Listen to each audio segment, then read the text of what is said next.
एक सप्ताह का समय बचा है, सभी प्रत्याशी अपना पूरा प्रयास कर रहे हैं। आपके हल्के के अंदर भी लोग, कांग्रेस का प्रत्याशी ये दावा कर रहा है कि वहाँ से मेरी जीत तय है।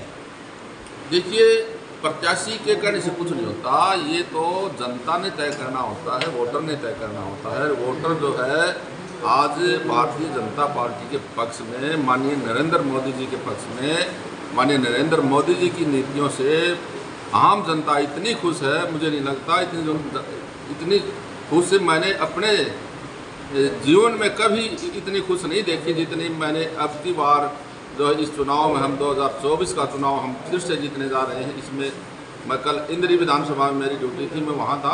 वहाँ भी एक प्रकार से लोगों में मोदी जी को लेकर के इतना भारी उत्साह है, वो लालायित हैं। 25 तारीख का वो लोग इंतजार कर रहे हैं, कब 25 तारीख आए, हम जो है कमल का फूल का बटन दबाएं और फिर से तीसरी बार केंद्र में श्रीमान नरेंद्र मोदी जी को प्रधानमंत्री बनाएं।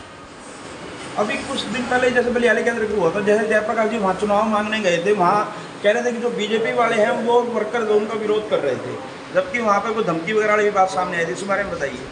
बीजेपी का कोई वर्कर विरोध नहीं कर रहा था, उसमें सिर्फ और सिर्फ कांग्रेस की जो गुटबाजी है वो कहीं ना कहीं दिख रही थी। उस विरोध में एक प्रकार से कांग्रेस की जो अंतर्कलह थी वो दिख रही थी उसके विरोध में। और बलियाली मेरा अपना विधानसभा का मेरा अपना गांव है और वहाँ से मैं हर बार लगातार दूसरी बार वहाँ से विधायक जीत बना हूँ और वहाँ से जनता ने मुझे आशीर्वाद दे करके विधानसभा भेजने का काम किया है।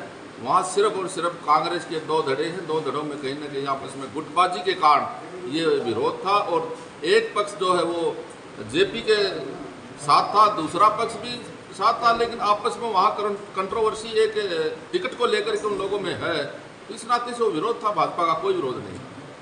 तो वीरेंद्र सिंह ने ये दावा किया था कि मोदी का जो जादू है वो हरियाणा में पूरी तरह से खत्म हो चुका है।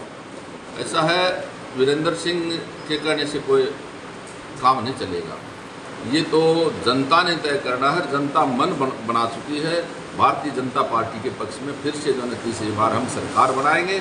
और मैं दावे के साथ कह सकता हूँ, केंद्र में लोकसभा के चुनाव के बाद और आगे आने वाले 55 दिन का हमारा कार्यकाल और बचेगा। उसके बाद हम फिर से विधानसभा चुनाव में जाने वाले हैं।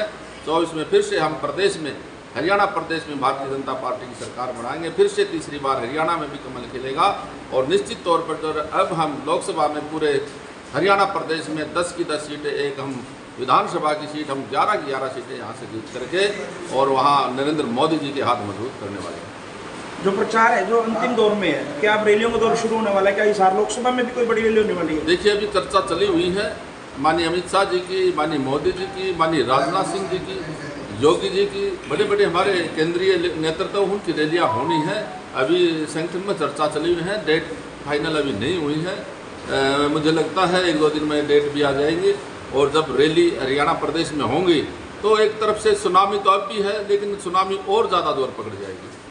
आप अपने हल्के को छोड़ के आज बरवाला विधानसभा में आए हैं, बरवाला विधानसभा की जनता से क्या अपील करना चाहेंगे? देखिए, मैं बरवाला की जनता से तो अपील करना ये चाहूँगा, मैं एक वोट यहाँ इस राष्ट्रहित के लिए, इस हिंदुस्तान के लिए, इस जो है हिंदुस्तान की जनता के लिए भारतीय जनता पार्टी के पक्ष में वोट डालें आने वाली 25 तारीख को। क्योंकि हमारे प्रधानमंत्री नरेंद्र मोदी एक ऐसे व्यक्तित्व के धनी हैं जो कि इस देश को ऊपर ले जा सकते हैं और लेकर भी गए हैं। आज जो 5वें नंबर पर विश्व में 211 देश हैं, 211 में आज हिंदुस्तान का नाम 5वें नंबर पर है। और वो दिन दूर नहीं है, हम एक प्रकार से तीसरी पूरे विश्व की ताकत बनेंगे।